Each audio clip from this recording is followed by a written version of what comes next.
തൻ്റെ പരസ്യ ജീവിതകാലത്ത് അനേകരെ ശിഷ്യരായി സ്വീകരിച്ച ഈശോ അവരിലാരുടെയും കഴിവുകളും യോഗ്യതകളുമല്ല ആ തെരഞ്ഞെടുപ്പിന് മാനദണ്ഡമായി കണ്ടത്. മറിച്ച് ഓരോ ആത്മാക്കളുടെയും സന്നദ്ധതയും തനിക്കൊപ്പമായിരിക്കുന്നതിനുള്ള അവരുടെ ദാഹവും അവിടുന്ന് തിരിച്ചറിഞ്ഞിരുന്നു. തൻ്റെ അനുയായികളിലൂടെ ഭൂമിയിൽ സ്വർഗരാജ്യം പണിതുയർത്തുവാൻ പദ്ധതിയൊരുക്കിയ അവിടുന്ന് ഇന്നും അനേകരെ തനിക്കായി കണ്ടെത്തുന്നു.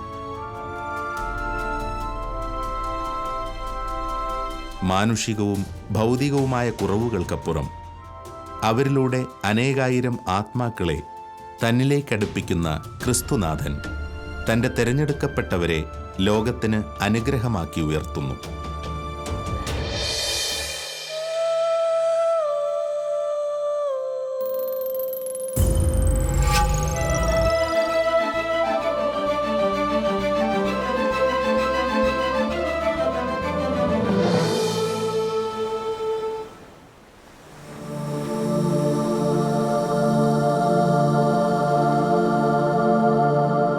ഒരു വലിയ നാട്ടിൽ സുറിയാനി കത്തോലിക്ക സഭയ്ക്ക് വേരുപാകി അനേകായിരം പ്രവാസികൾക്ക് തങ്ങളുടെ അനുഗ്രഹീതമായ പാരമ്പര്യത്തിൽ തുടരുവാൻ അവസരമൊരുക്കിയ വലിയ ദൈവിക പദ്ധതിയുടെ കാര്യസ്ഥൻ. അനേകം കുറവുകളുടെയും മാനുഷികമായ പരിമിതികളുടെയും തടവറകൾ ഭേദിച്ച് ദൈവത്തിന് ശക്തമായ സാക്ഷ്യമായി നിലനിൽക്കുന്ന അഭിഷിക്തൻ. കടുത്ത അനാരോഗ്യാവസ്ഥകൾക്കിടയിലും ദൈവരാജ്യ സംസ്ഥാപനത്തിനു വേണ്ടി സ്വർഗത്തിൽ നിന്നും കരുത്താർജിച്ച് ധീരതയോടെ മുന്നേറിയ ശുശ്രൂഷകൻ. ചിക്കാഗോ രൂപതയുടെ ശില്പികളിലൊരാളും ഇന്ന് ന്യൂയോർക്ക് സെന്റ് തോമസ് ഫൊറോന പള്ളിയുടെ വികാരിയുമായ ബഹുമാനപ്പെട്ട ജോസ് കണ്ടത്തിക്കുടിയച്ചൻ തൻ്റെ ജീവിത മാതൃകയും പ്രവർത്തന തീഷ്ണതയും കൊണ്ട് അനേകായിരങ്ങൾക്കിടയിൽ വ്യത്യസ്തമായ ഒരു ജീവിത സാക്ഷ്യമാണ്.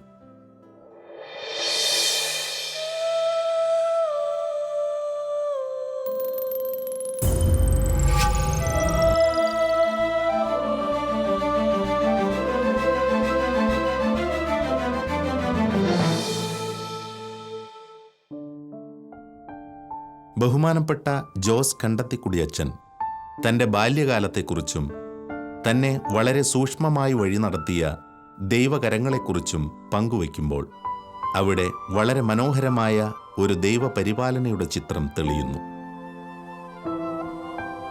എറണാകുളം ജില്ലയിൽ കണ്ടത്തിക്കുടി ജോൺ ത്രേസ്യാക്കുട്ടി ദമ്പതികളുടെ മൂത്ത മകനായി ജനിച്ച് നിറഞ്ഞ സ്നേഹവായ്പും പ്രോത്സാഹനങ്ങളും സ്വീകരിച്ച് വളർന്നുവന്ന തൻ്റെ കുട്ടിക്കാലത്തെ ഏറ്റവും അനുഗ്രഹീതമായി അദ്ദേഹം കാണുന്നു. കണ്ടത്തിക്കുടി കുടുംബവും പുരയ്ക്കൽ കുടുംബവും രണ്ടും കർഷക കുടുംബങ്ങളായിരുന്നു, സാധാരണ കുടുംബങ്ങൾ. കല്യാണം കഴിഞ്ഞ് ഞാനുണ്ടായപ്പോൾ ആ കുടുംബത്തിലെ തലമുറയിൽ എൻ്റെ ചാച്ചന് അവർ 8 മക്കളാണ്. 8 പേരിലെ ഏറ്റവും മൂത്ത ഒരു രണ്ടാം തലമുറക്കാരനായിട്ട് എനിക്കൊരു കൊച്ചേട്ടനുണ്ട്, ജോണി കുഴുവേലിൽ. രണ്ടാമത്തത് ഞാനാണ്. എന്നെ ഒത്തിരി സ്നേഹിച്ചാണ് എല്ലാവരും വളർത്തിയത്. എൻ്റെ ഏറ്റവും വലിയ ഭാഗ്യം, എനിക്ക് ആവശ്യത്തിലധികം സ്നേഹം കിട്ടി, പ്രോത്സാഹനം കിട്ടി. എന്നെ ദുഃഖിപ്പിക്കാതെ എല്ലാവരും വളർത്തി. അതുകൊണ്ട് എപ്പോഴും പ്രസന്നവദനായിരിക്കാനും കൊച്ചുനാൾ മുതൽ പാട്ടുപാടിയും ഡാൻസ് ചെയ്തുമൊക്കെ ഈ വരുന്നവരെയൊക്കെ സന്തോഷിപ്പിക്കാനും അവരുടെ എൻ്റെ കുസൃതി കണ്ട് ആനന്ദിക്കാനും ഒക്കെ ഇട വന്നിട്ടുണ്ട്. എൻ്റെ വിദ്യാഭ്യാസം ആരംഭിക്കുന്നത് കല്ലൂർക്കാട് സെൻറ്റ് അഗസ്റ്റിൻസ് സ്കൂളിലാണ്, 1ാം ക്ലാസ്. എനിക്ക് കുടിപ്പള്ളിക്കൂടത്തിൽ പോയി നിലത്തെഴുത്തിനിരുന്ന് വായിച്ചുള്ള പരിശീലനം ഒന്നും കിട്ടിയില്ല. നേരിട്ട് സ്കൂളിൽ ഹാജരാകുകയാണ്. അങ്ങനെ സ്കൂളിൽ പഠിച്ചുകൊണ്ട് 1ാം ക്ലാസ് പൂർത്തിയാക്കി, 2ാം ക്ലാസ്സും പൂർത്തിയാക്കി. അപ്പോഴേക്കും എൻ്റെ വീട്ടുകാർ, കണ്ടത്തിക്കുടി കുടുംബം, അപ്പനും അമ്മയും വല്യപ്പനും വല്യമ്മയും അവരുടെ 8 മക്കളെയും കുഞ്ഞുമക്കളെയും പരാധീനങ്ങളെയും എല്ലാം കൂട്ടി പാലക്കാട്ടേക്ക് കുടിയേറാൻ തീരുമാനിച്ചു. പാലക്കാട്ടേക്ക് തിരഞ്ഞെടുത്തതിന് കാരണം തൻ്റെ മക്കളാരും മലമ്പനി പിടിച്ച് മരിച്ചു പോകരുത്, കാട്ടുമൃഗങ്ങൾക്ക് ഇരയാകരുത്, അതുകൊണ്ട് കുറച്ച് തെളിഞ്ഞ പ്രദേശം മാത്രം വാങ്ങിച്ചാൽ മതി എന്നും പറഞ്ഞാണ് ഒരുപാട് വയലുകളൊക്കെ വാങ്ങിക്കൂട്ടാൻ മണ്ണാർക്കാട് അടുത്തുള്ള കാഞ്ഞിരപ്പുഴയിലെത്തിയത്. അവിടേക്ക് അവർ പോകുമ്പോൾ എന്നെ കൊണ്ടുപോയില്ല. കാരണം ഞാൻ തീരെ കൊച്ചാണ്. അവിടെ സ്കൂളുണ്ടോ, എവിടെ വിടും എന്നൊക്കെ അന്വേഷിച്ച് എനിക്കതിന് പറ്റുമോ എന്ന് ബുദ്ധിമുട്ടുണ്ടെന്ന് വിചാരിച്ച് എന്നെ അമ്മ വീട്ടിലേക്ക് വിട്ടു. തോട്ടക്കര എൻ്റെ അമ്മ വീട്ടിൽ നിന്ന് ഞാൻ പഠിക്കുകയാണ്. തോട്ടക്കര സ്കൂളിൽ 3-ാം ക്ലാസ്. അപ്പോൾ എൻ്റെ രണ്ടാമത്തെ സ്കൂളാണ്. 2 സ്കൂളിലും എനിക്ക് സിസ്റ്റേഴ്സിൻ്റെയൊക്കെ സഹായമൊക്കെ കിട്ടിയിരുന്നു. ആദ്യ കുർബാന സ്വീകരിക്കാൻ ഒരു നിരപ്പേ മാമി ചേച്ചി എന്നെ നന്നായിട്ട് ഒരുക്കി. ആ സ്ത്രീ ഇന്നില്ല. അവരൊക്കെ ഞാൻ ഒത്തിരി ഓർക്കുന്നു. അങ്ങനെ തോട്ടക്കര നിൽക്കുന്നത് എനിക്ക് ഒത്തിരി പ്രോത്സാഹനകരമായിരുന്നു.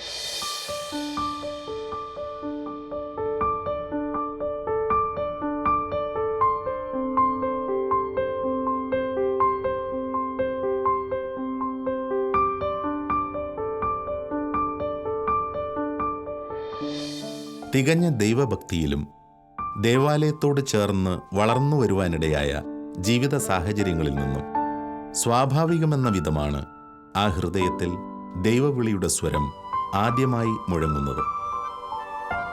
എന്നാൽ താൻ അറിഞ്ഞിരുന്നതിനേക്കാൾ മുമ്പ് തന്നെ ദൈവം തൻ്റെ ദൈവവിളി കണ്ടിരുന്നുവെന്ന് ജോസച്ചൻ ഓർമ്മിക്കുന്നു. ബാലനായിരിക്കുമ്പോൾ തന്നെ വലിയ തീഷ്ണത തൻ്റെ ഉള്ളിൽ നിറച്ച ദൈവം ദൈവവിളിയെ വളർത്തി ഫലം പുറപ്പെടുവിക്കുന്നതിനുള്ള സാഹചര്യങ്ങൾ സൂക്ഷ്മമായി ക്രമീകരിച്ച അനുഭവങ്ങൾ അദ്ദേഹം പങ്കുവയ്ക്കുന്നു. എൻ്റെ ദൈവവിളി കർത്താവ് കണ്ടിട്ടുണ്ട്, ഞാൻ കണ്ടിട്ടില്ല. പക്ഷേ അതിലെന്തെല്ലാം വേണം കർത്താവിന് അറിയാം, എനിക്കറിയത്തില്ലായിരുന്നു. അപ്പോൾ എൻ്റെ അമ്മച്ചിയുടെ ഒരേ ഒരു ആങ്ങള, എൻ്റെ അമ്മാവൻ, ചാച്ചാന്നാണ് ഞാൻ വിളിക്കുന്നത്. ആ ചാച്ചൻ സംസ്കൃതമൊക്കെ പഠിച്ച് ഒരുപാട് കവിതകൾ എഴുതുന്ന ഒരു നല്ല കവിയാണ്. അദ്ദേഹത്തിന് പാട്ടറിയാം, കഥകളറിയാം, നാടകം അറിയാം. എന്നെ ഈ 3-ാം ക്ലാസ്സിൽ പഠിക്കുമ്പോൾ തന്നെ നാടകത്തിൽ അഭിനയിപ്പിച്ചു, ഡാൻസ് ചെയ്യിപ്പിച്ചു, പ്രസംഗിപ്പിച്ചു, പാട്ട് പാടിച്ചു. അങ്ങനെ കലാകരമായ സൗമാര കലകളൊക്കെ ചെറുപ്പത്തിലെ അഭ്യസിപ്പിക്കാൻ എനിക്ക് പ്രോത്സാഹനം തന്ന എൻ്റെ ഈ അമ്മാവനാണ്. ഞാൻ ഒത്തിരി കടപ്പെട്ടിരിക്കുന്നു. എൻ്റെ ഭാവി വൈദിക ജീവിതത്തിൽ ഈ കലകളെല്ലാം എനിക്ക് ഒത്തിരി ഉപകാരപ്പെട്ടില്ലേ. 3-ാം ക്ലാസ് കഴിഞ്ഞപ്പോൾ എനിക്ക് എൻ്റെ അപ്പൻ്റെ അമ്മയുടെ അടുത്ത് പോയി ജീവിക്കണമെന്നുള്ള ഭയങ്കരമായ ഒരു ആഗ്രഹം. അപ്പം ഞാൻ നിർബന്ധിച്ച് പറഞ്ഞു എന്നെയും കൊണ്ടുപോകണം മലബാറിന്. എന്നെ അവർ കൊണ്ടുപോയി അവിടെ ഒരു ഗവൺമെൻറ് LP സ്കൂളിൽ കൊണ്ടുപോയി ചേർത്തു. അത് ഞാൻ നന്നായിട്ട് ഓർക്കുന്നുണ്ട്. അവിടെ മുതലാണ് ഞാൻ പഠനത്തിൽ വളരെ മിടുക്കനായിരുന്നു എന്നുള്ള ഒരു ഓർമ്മ എനിക്കുള്ളത്. 3-ാം ക്ലാസ്സിൽ പഠിക്കുമ്പോൾ ഞാൻ ആ ക്ലാസ്സിലെ ഫസ്റ്റായിരുന്നു. 4-ഉം 5-ഉം ക്ലാസ്സുകളിൽ ഗവൺമെൻറ് സ്കൂളിൽ ചെന്നപ്പോഴും ഞാൻ പഠിക്കാൻ ഒരുപാട് ഉത്സാഹിച്ചു. എനിക്ക് പഠനം എളുപ്പമായിരുന്നു. 4-ാം ക്ലാസ്സും 5-ാം ക്ലാസ്സും കഴിഞ്ഞപ്പോൾ പിന്നെ ഹൈസ്കൂളിൽ പോകണം. അത് മണ്ണാർക്കാട് 13 മൈൽ ദൂരെയാണ്. അപ്പോൾ ചാച്ചനും അമ്മച്ചിയും പറഞ്ഞു, അവനെ അവിടെ വിട്ടാൽ നടന്നെത്തി വരികയല്ലോ, നമുക്ക് തിരിച്ച് അമ്മ വീട്ടിൽ വിടാം. അങ്ങനെ എന്നെ തോട്ടക്കര കൊണ്ടുപോയി വിട്ടു. പ്രശസ്തമായ 1500-ലധികം കൊല്ലം പഴക്കമുള്ള ആ ആരക്കുഴ ഇടവകയിൽ പോകാനും ആ ഇടവക സ്കൂൾ സെൻറ്റ് മേരീസ് ബോയ്സ് ഹൈസ്കൂളിൽ ചെന്ന് ചേരാനും എനിക്ക് അങ്ങനെ ഇട വന്നത്. അപ്പോൾ ആരക്കുഴ സ്കൂളിലാണ് എൻ്റെ ഹൈസ്കൂൾ വിദ്യാഭ്യാസം. അവിടെ 6-ഉം 7-ഉം പൂർത്തിയായി. അവിടെ അന്ന് ആരക്കുഴ അസിസ്റ്റൻ്റായിട്ട് വന്ന ഒരു ഫാദർ എബ്രാഹിം പടയാറ്റിൽ, ഇന്ന് എറണാകുളം രൂപതയിൽ ഒരുപക്ഷെ പ്രീസ്റ്റ് ഹോമിലായിരിക്കാം, ഒത്തിരി വയസ്സുണ്ടായിരിക്കുന്നു അച്ഛന്. ആ അച്ഛൻ ആരക്കുഴ അസിസ്റ്റൻ്റായിട്ട് വന്ന്, എൻ്റെ ദൈവം എന്തോ ഒരു ചുണയുള്ള അച്ഛൻ. ഞങ്ങൾക്ക് പിള്ളേർക്കെല്ലാം ഈ അച്ഛനൊരു റോൾ മോഡലായി. ഞങ്ങളുടെ കുമ്പസാരക്കാരനും ഈ അച്ഛൻ തന്നെയായിരുന്നു. എല്ലാ വെള്ളിയാഴ്ചയും ഞങ്ങൾ കുമ്പസാരിക്കും. അപ്പോൾ ഈ അച്ഛൻ്റെ അടുത്ത് ചെന്ന് ഞാൻ അച്ഛനോട് പറഞ്ഞു, അച്ഛാ എനിക്ക് ഒരച്ഛനാകണം. അച്ഛൻ ചോദിച്ചു, നീ എത്രയിലാണ് പഠിക്കുന്നത്? ഞാൻ 6-ാം ക്ലാസ്സിൽ.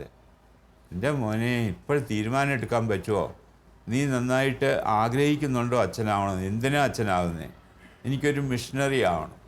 അപ്പോൾ അച്ഛൻ പറഞ്ഞു, അങ്ങനെയാണെങ്കിൽ 2 കണ്ടീഷൻ ഞാൻ പറയും, നീ ഈ കണ്ടീഷൻ പാലിക്കുമോ? ഞാൻ അച്ഛനാകാൻ വേണ്ടി എന്ത് കണ്ടീഷനും പാലിക്കാം അച്ഛാ. അങ്ങനെ എന്നോട് പറഞ്ഞു, നിനക്ക് ഇങ്ങനെ ഒരു ആഗ്രഹമുണ്ടെന്ന് നിൻ്റെ കൂട്ടുകാരോടോ നിൻ്റെ വീട്ടിൽ അപ്പനോടോ അമ്മയോടോ പോലും നീ ഇനിമേൽ പറയരുത്. കീപ്പ് ഇറ്റ് എ സീക്രട്ട്, രഹസ്യമായിരിക്കണം. അപ്പം ഞാൻ പറഞ്ഞു അത് പ്രയാസമുള്ള കാര്യമല്ല, ഞാൻ ആരോടും പറയല്ല. രണ്ടാമത്തെ കണ്ടീഷൻ, നീ എന്നും ജപമാല അർപ്പിക്കണം, കൊന്തയിടണം. കഴിവുണ്ടെങ്കിൽ വീട്ടിലെല്ലാവരും കാണാതെ പുറകിൽ നിന്നിട്ട് കൈ വിരിച്ച് പിടിച്ച് നിന്ന് ചെല്ല്. നീ മുഴുവൻ ചെല്ലാൻ പറ്റിയില്ലെങ്കിൽ അഞ്ചാമത്തെ രഹസ്യം എന്നും കൈ വിരിച്ച് പിടിച്ച് നീ ചെല്ലണം. മാതാവിനോട് പ്രാർത്ഥിക്കണം, അമ്മേ ഈശോയെ നീ ലോക പുരോഹിതനായിട്ട് മഹാപുരോഹിതനായിട്ട് തന്നതുപോലെ എന്നെയും ഒരു പുരോഹിതനാക്കണമേ എന്ന് പ്രാർത്ഥിച്ചോളൂ, നീ തീർച്ചയായിട്ടും ആകും. ഞാനത് പാലിച്ചു. 10ാം ക്ലാസ് വരെ പഠിച്ചു.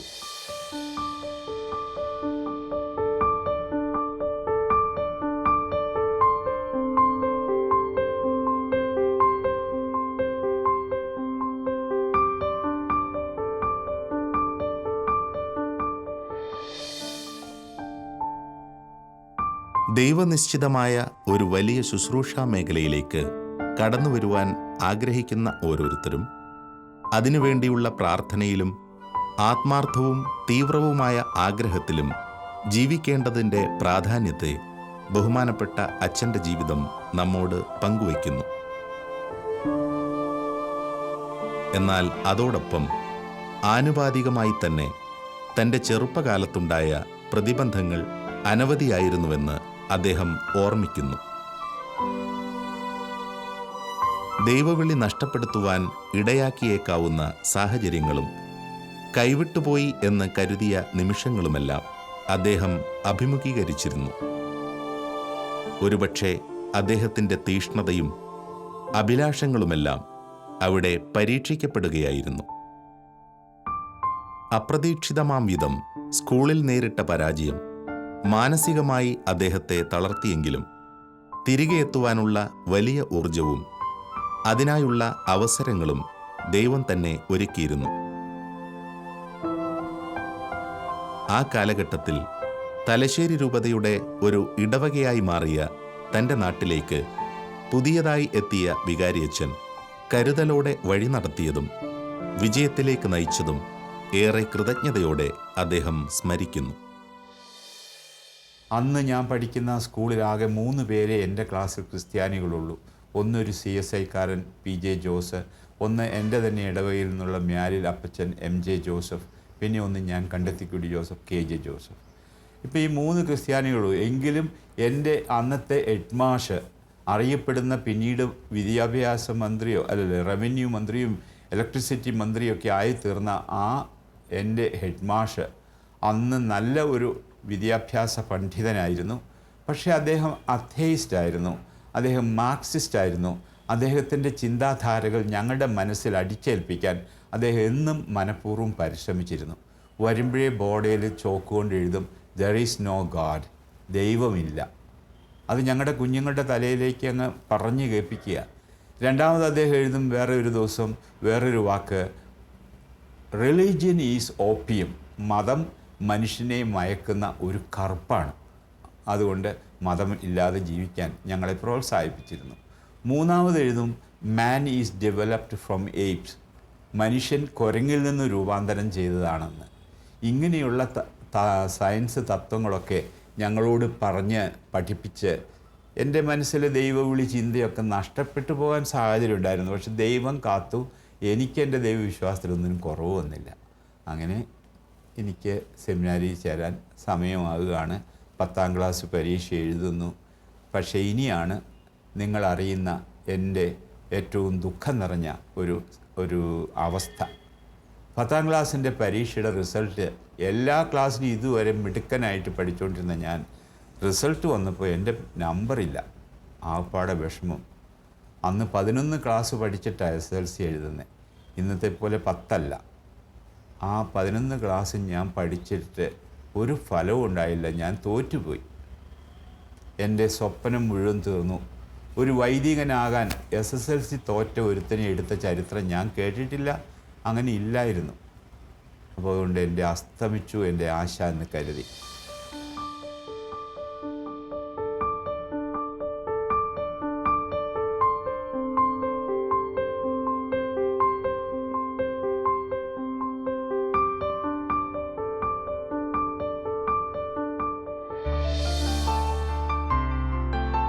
ബാല്യകാലം മുതൽ ഇന്നോളവും അപ്രതീക്ഷിതമായ അവസരങ്ങളും ഒപ്പം പരാജയങ്ങളും തടസ്സങ്ങളും നിറഞ്ഞ ഒരു ജീവിതമാണ് ബഹുമാനപ്പെട്ട ജോസ് കണ്ടത്തിക്കുടി അച്ഛൻ്റേത്.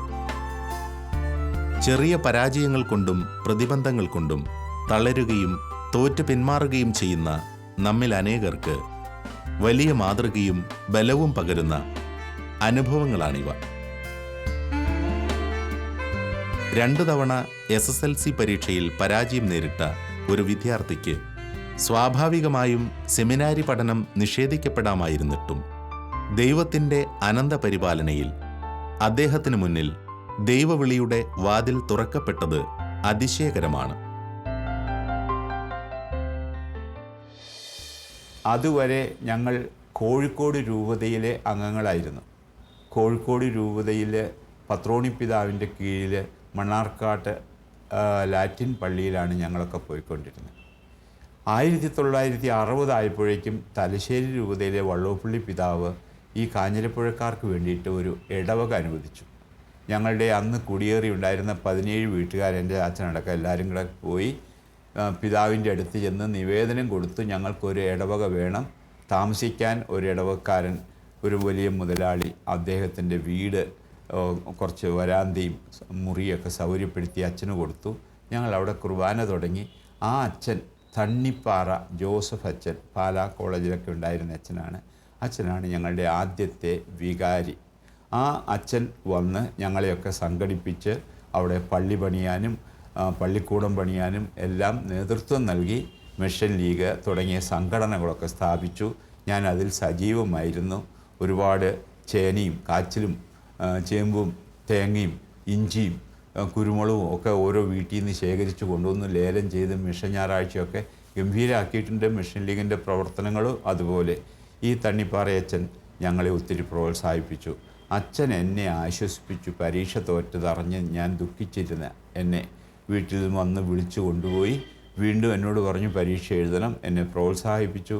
ഞാൻ സെപ്റ്റംബറിലെ 2ാമത്തെ പരീക്ഷ എഴുതി. ദുഃഖമായിരുന്നു. വീണ്ടും റിസൾട്ട് 2ാം പ്രാവശ്യവും ഞാൻ SSLC തോറ്റുപോയി. അങ്ങനെയുള്ള ഒരാൾക്ക് അച്ഛനാകാൻ പറ്റുകയില്ല എന്ന് എൻ്റെ മനസ്സ് ഉറപ്പിച്ച് പറഞ്ഞു. ഏതായാലും ഇത് ഞാൻ കൂടുതൽ നിരാശപ്പെട്ടിരിക്കുമ്പോൾ ഈ തണ്ണിപ്പാറയച്ഛൻ വന്ന് എന്നെ പള്ളിമുറിയിൽ നീ താമസിച്ചാൽ മതി, നിൻ്റെ അടുത്ത പരീക്ഷ എഴുതുന്ന ഒരു ദിവസവും ട്യൂഷൻ. അങ്ങനെ അച്ഛൻ എന്നെ പ്രോത്സാഹിപ്പിച്ചിട്ടാണ് ഞാൻ പിന്നെ 3ാം പ്രാവശ്യം പരീക്ഷ എഴുതി ജയിക്കുന്നത്.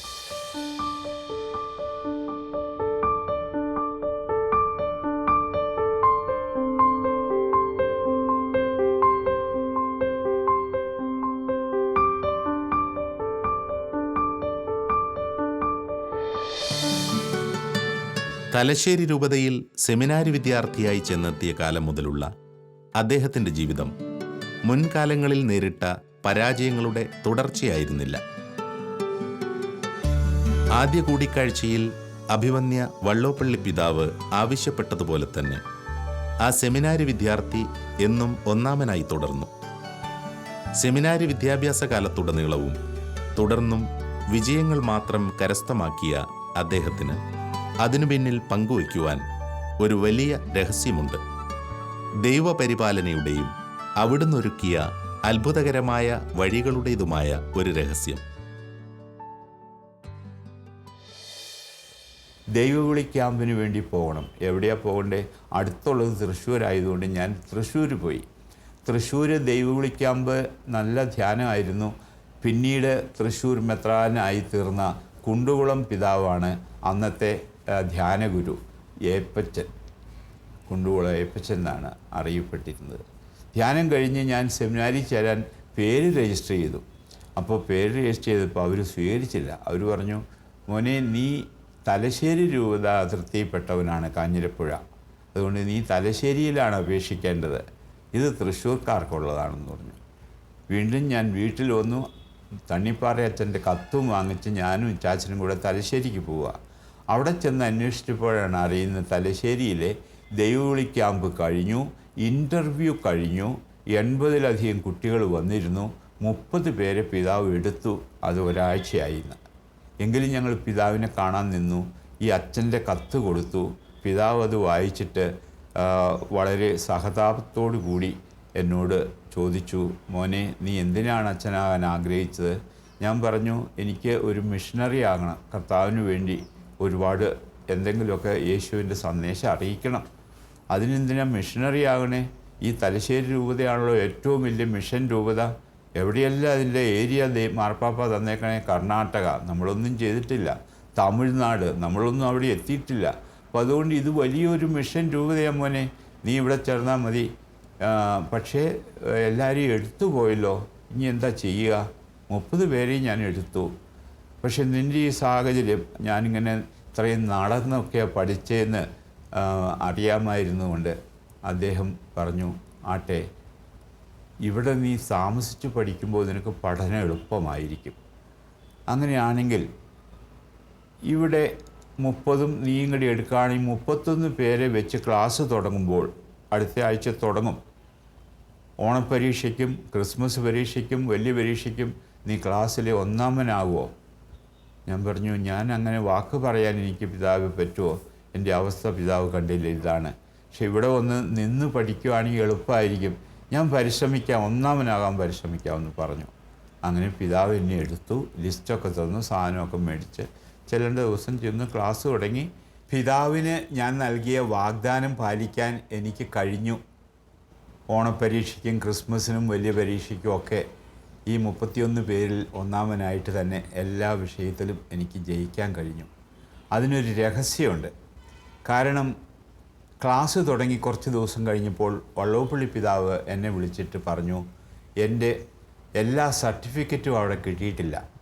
ബാപ്റ്റിസം സർട്ടിഫിക്കറ്റ് കിട്ടി, പക്ഷേ സ്ഥൈര്യലേപനത്തിൻ്റെ സർട്ടിഫിക്കറ്റ് ഇല്ലല്ലോ, അത് വേഗം വീട്ടിൽ നിന്ന് വരുത്താൻ പറഞ്ഞു. ഞാൻ വീട്ടിലേക്ക് എഴുതി, എൻ്റെ സ്ഥൈര്യലേപനത്തിൻ്റെ സർട്ടിഫിക്കറ്റ് വേണം ചാച്ചാ, വീട്ടിൽ പള്ളിയിൽ ചെന്ന് അന്വേഷിച്ചപ്പോൾ ഞാൻ അങ്ങനെ സ്ഥൈര്യലേപനം അവിടുന്ന് സ്വീകരിച്ചിട്ടില്ല. കാരണമുണ്ട്, വള്ളോപ്പള്ളി പിതാവിന് ഓരോ 5 കൊല്ലം കൂടുമ്പോഴൊക്കെയാണ് ഓരോ ഇടവക സന്ദർശിക്കാൻ പറ്റുള്ളൂ. അങ്ങനെയുള്ള കാലഘട്ടങ്ങളിൽ പിതാവ് വന്നപ്പോഴൊക്കെ ഞാൻ ഒന്നുമില്ല അമ്മ വീട്ടിൽ നിന്ന് പഠിക്കുകയായിരിക്കും. അപ്പം ഞാൻ അവിടെ ഇല്ല, എനിക്ക് കിട്ടിയില്ല. ഞാൻ അവിടെ വന്ന് പഠിക്കുമ്പോൾ ആ കാലഘട്ടത്തിൽ പിതാവ് വന്നിട്ടില്ല. അപ്പോൾ അതുകൊണ്ട് എനിക്ക് കിട്ടിയില്ലായിരുന്നു. ആ വിവരം പറഞ്ഞപ്പോൾ പിതാവ് പറഞ്ഞു, സാരമില്ല, നിന്നെ നന്നായിട്ട് ഒരുക്കാമെന്ന് പറഞ്ഞ് എൻ്റെ സ്പിരിച്വൽ ഫാദറോട് പറഞ്ഞ് എന്നെ നന്നായിട്ട് ഒരുക്കി. എന്നിട്ട് പിതാവിൻ്റെ പ്രൈവറ്റ് ചാപ്പലിൽ വെച്ച് എനിക്ക് സ്ഥൈര്യലേപനം തന്നു. ആ പരിശുദ്ധാത്മാവ് എന്നിൽ വന്ന് നിറഞ്ഞപ്പോഴാണ് പിന്നെ എനിക്ക് പഠനമൊക്കെ വളരെ ഈസി ആയിട്ട് തോന്നിയത്. എല്ലാ വിഷയത്തിലും ഇങ്ങനെ മാർക്ക് സ്കോർ ചെയ്ത് വാങ്ങാൻ സാധിച്ചതും പരിശുദ്ധാത്മാവ് തന്ന ഓർമ്മശക്തിയും ബുദ്ധിശക്തിയും കൊണ്ടാണ്. അത് ഞാൻ ആ പരിശുദ്ധാത്മാവിനെ സ്തുതിച്ചുകൊണ്ട് ഏറ്റുപറയുന്ന ഒരു സാക്ഷ്യമായിട്ട്.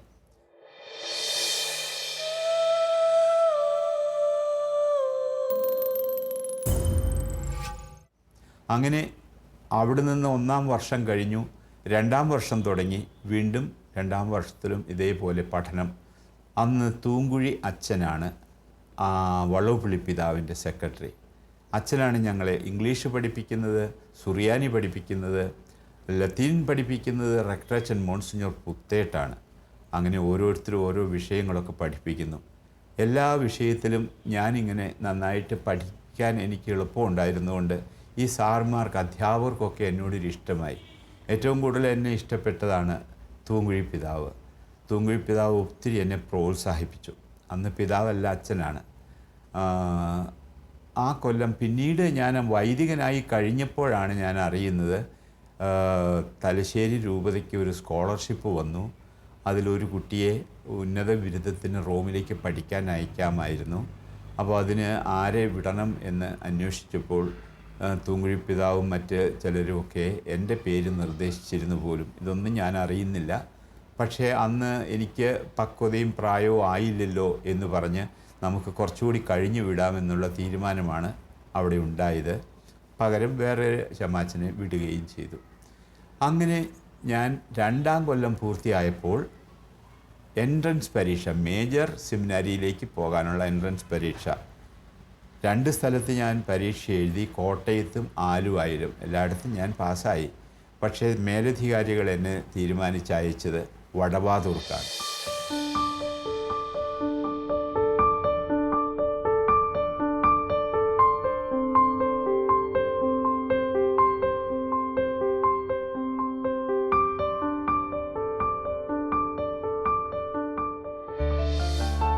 സ്നേഹസമ്പൂർണവും ദൈവപരിപാലനയിൽ അധിഷ്ഠിതവുമെന്നതിനൊപ്പം പ്രശ്നകലുഷിതവുമായ ഒരു ബാല്യകാലത്തെ തികഞ്ഞ ദൈവാശ്രയബോധത്തോടെ അതിജീവിച്ച ഒരു ശുശ്രൂഷകൻ.